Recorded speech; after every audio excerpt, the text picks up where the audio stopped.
Here we're highlighting Real Madrid building up in a 2-3-2-3 versus Levante's 3-2-3-2, essentially player for player. Vera was used more and more as a central centre-back to utilise her passing range, typically passing towards that right-hand side. The other centre midfielders in Toril and Toril often dropped to provide shorter options, and the three of those centre midfielders were big fans of passing from deep and continuing their run to benefit from wall passes to beat the initial Levante pressure. Here we can highlight Levante's 3-4-1-2, paying special attention to Tomás at left back, whose 50-50 positioning gives her the option of pressing higher up the pitch if Rodriguez in the Real Madrid goal plays short, on the assumption that a long ball towards Vera at right wing will be less accurate and give Levante time to recover. We should also highlight Tornoza, whose utility in deep build-up grew as the game wore on, as Teresa Vera would start deep in that 2-3 shape and then push higher to drag attention away from Tornoza, dropping to receive deep instead, allowing Real Madrid to gain more stability. Highlight Levante's 2-3 versus Real Madrid's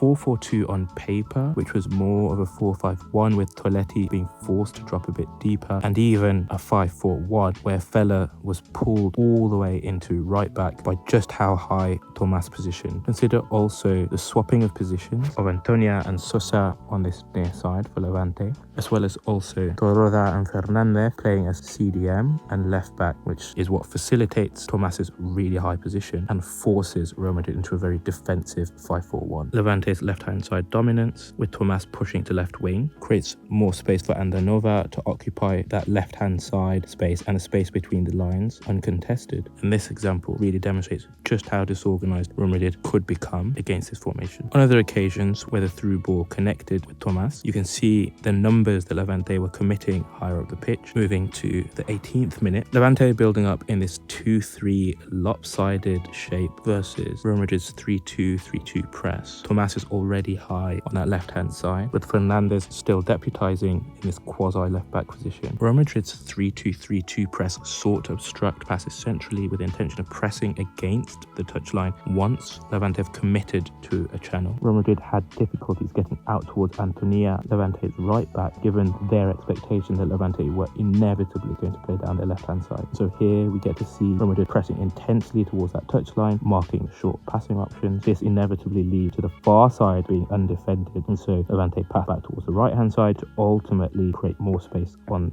their left-hand side. I think this moment perfectly exemplifies Fernandez's quasi-left-back position as she narrows initially into a left CDM position, then pushes out towards left-back, as well as also showing Andanova's position between the lines. On occasion, Andanova even ran in behind. Okay, so as this play progresses, we get to see the stress that Levante's deep build-up was having on Real Madrid's defensive shape, starting to pay dividends with the Levante forwards having narrowed, pinning the Real Madrid defense narrow too, and then taking advantage of Vera, the right winger, not wanting to track Tomás and be goal side. We also get to see late runs being made by both Sosa and Andanova, exploiting the fact that the Real Madrid defense have to prioritize the other Levante forwards, Redondo and Núñez, potentially putting Sosa and Andanova in positions to contest Real Madrid clearances. And then here we get to see Linda's position out of possession, with Antonia staying deeper. Caicedo is able to stay in more of a counter-attacking position, but we see that she'll stay there even when Antonia and Sosa swap over, potentially leaving Real Madrid exposed, but also giving them a potential counter-attacking option. Okay, so we could highlight here the Levante 3-2, which is about to become a 2-3 with Antonia and Sosa swapping. We've got Andanova roaming from a central position to left-hand side position, which is really problematic for Real Madrid because she is constantly shifting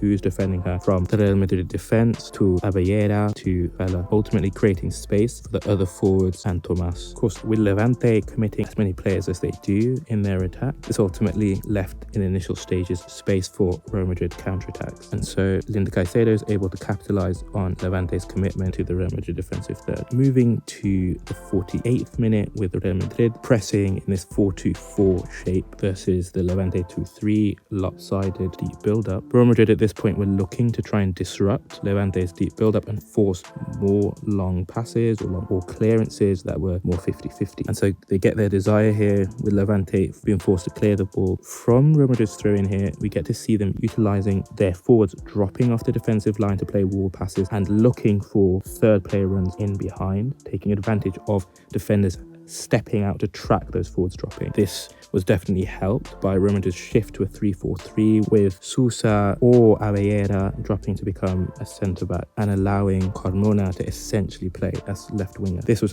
further helped by Carmona as the Real Madrid fullbacks were given greater license to attack, given Levante's 4-3-1-2 is quite narrow. Fortunately, even where Real Madrid's attack didn't succeed, Levante were more inclined to counter-attack. Despite Real Madrid's centre-backs tracking, forwards dropping, this focus on counter-attacking was likely due to the game state of Levante being ahead. Although this did allow Real Madrid to really pile on the pressure and create wave of attack as we see in this scenario. Speaking of waves, this game was extremely chaotic, which we see from these back and forth counter-attacks, these transitions. Here we get to see the Real Madrid forwards all narrow, pinning the Levante defense quite narrow too. Carmona, as we said, pushing high up into that left wing position. We've got Caicedo dropping to try and connect here with Toletti and Toril overloading that left-hand side. And just how much Levante struggled in this 4-3-1-2 shape as Nunez and Redondo were forced into defensive duties with the 3-1 and the license for the Real Madrid fullbacks to push higher. Even where Levante defend here, Real Madrid are able to capitalize on the breakdown in play, and we see Antonia able to shoot from distance.